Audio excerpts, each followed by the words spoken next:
In the peak of the 19th century, elegance was a deadly obsession. To walk the foggy streets of Victorian London or Paris, a true gentleman required a flawless, luxurious felt hat. It was the absolute symbol of status and prestige.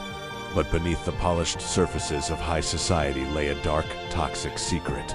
The wealthy elite had no idea that the immaculate accessories they wore so proudly were birthed inside a cloud of invisible neurological poison to transform rough animal fur into smooth, elegant felt.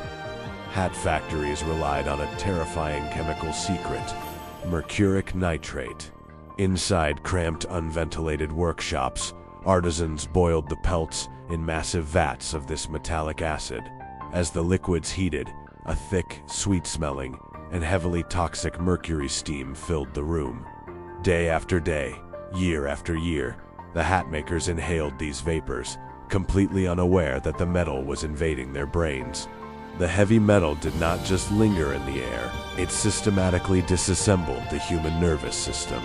The first physical warning was a subtle, uncontrollable shaking of the fingers and eyelids, a phenomenon known in the streets as the hatter's shakes. As the toxic accumulation intensified, the tremors mutated into severe neurological decay.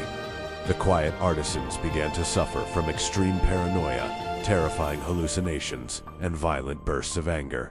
Society watched this industrial decay with careless amusement, coining the popular phrase "mad as a hatter." They treated the broken, hallucinating craftsmen as a joke, immortalizing their suffering in literature. But the madness of Mercury was not confined to hat workshops. In a bizarre and tragic twist of historical irony, the exact same neurotoxin was being hailed by the elite medical community as the absolute silver bullet to cure syphilis. The medical doctrine of the era was brutal. A night with Venus leads to a lifetime with Mercury. Patients suffering from the terrifying symptoms of syphilis were forced to rub heavy mercury ointments directly into their open sores or swallow metallic pills until they drooled excessively. Doctors believed the severe salivation was proof the disease was leaving the body. In reality, it was the agonizing first stage of acute, fatal mercury poisoning. Behind the closed doors of early psychiatric asylums, the true, unfiltered horror of mercury toxicity was put on clinical display. The metal did not simply damage tissues, it eroded the blood-brain barrier, aggressively dissolving the fatty insulation protecting human neurons. As the electrical signals within the brain short-circuited, the patient's minds fractured. They hallucinated that their bodies were melting, screaming at terrors that only existed in their poisoned neural pathways. The path of mercury through the human body is a masterpiece of slow, organic demolition. When inhaled or absorbed through the skin, the silver element hitches a ride on red blood cells, traveling directly to the brain. Once inside, the brain cells convert the vapor into inorganic mercury, a heavy, unyielding form that becomes permanently trapped within the soft tissue. The body has absolutely no defense or biological exit route to filter it out. By the dawn of the 20th century, the epidemic of industrial madness could no longer be brushed aside as a social joke. Entire generations of hat-making communities across Europe and America were physically broken. In places like New Jersey, known as the hat capital of the world, thousands of craftsmen walked the streets with a jerky, erratic stride, their teeth rotting and falling out due to the constant corrosive touch of the heavy metal acid. The tragic reality for these Mad Hatters was that their agonizing transformation was entirely invisible from the outside. A gentleman buying a premium accessory in a bright showroom saw only flawless craft.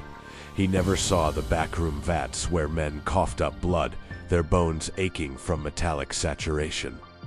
The fashion industry was built on a foundation of broken nervous systems, trading human cognitive survival for the shape of a brim.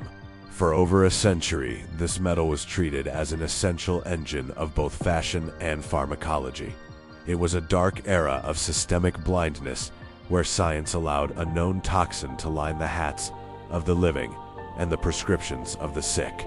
The silver liquid that fascinated the eyes was quietly dissolving the very seat of human reason, proving that the cost of style is often written in madness. The clock continues to tick. The mid-20th century brought a radical, unyielding awakening to the industrial world. As the young science of toxicology began to map the devastating trail of heavy metals, the dark era of unregulated chemical fashion collapsed.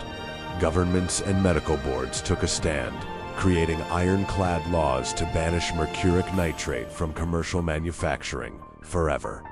The secret poison that had built high society's luxury accessories was dragged out of the dark and into the harsh light of law. With mercury officially outlawed in both the fashion industry and modern pharmacology, the tragic phenomenon of the Mad Hatters finally transformed into a closed historical chapter. Medical textbooks rewritten in the wake of this toxicological revolution placed a permanent ban on the element, replacing primitive silver pills with safe, targeted synthetic compounds. The world was learning a vital lesson. Luxury should never cost human sanity. Today, the specter of mercury madness is locked behind a fortress of international safety protocols. Modern toxicology utilizes high-precision technology to detect heavy metals down to parts per billion, from global manufacturing lines to the food supply. Electronic sensors and chemical inspectors work tirelessly to ensure that no heavy metal can ever slip back into human bodies undetected.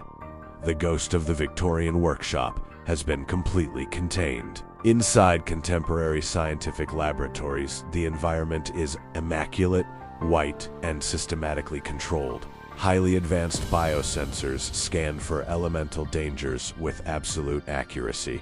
We no longer trade our neurological sanity for a piece of clothing or a primitive prescription. Every clean, regulated product we touch today stands as a silent tribute to the broken. Craftsmen who unknowingly pay the ultimate tax of a careless era. The true price of our modern safety was paid in the silent tremors and fractured minds of the past. We walked through the suffocating yellow mist of old workshops and the dark, paranoid rooms of poisoned asylums to build this sanctuary of pristine, modern health. The madness of the Hatters has finally ended, leaving a permanent warning etched in the elements. Progress means nothing if it destroys the mind. The clock has stopped. Thank you for traveling back to this dark era with us. What part of medical history shocked you the most? Leave your thoughts in the comments below. Don't forget to like this video and share it with other history lovers. This was Morbid Medicine, and we will see you in our next Dark Archive.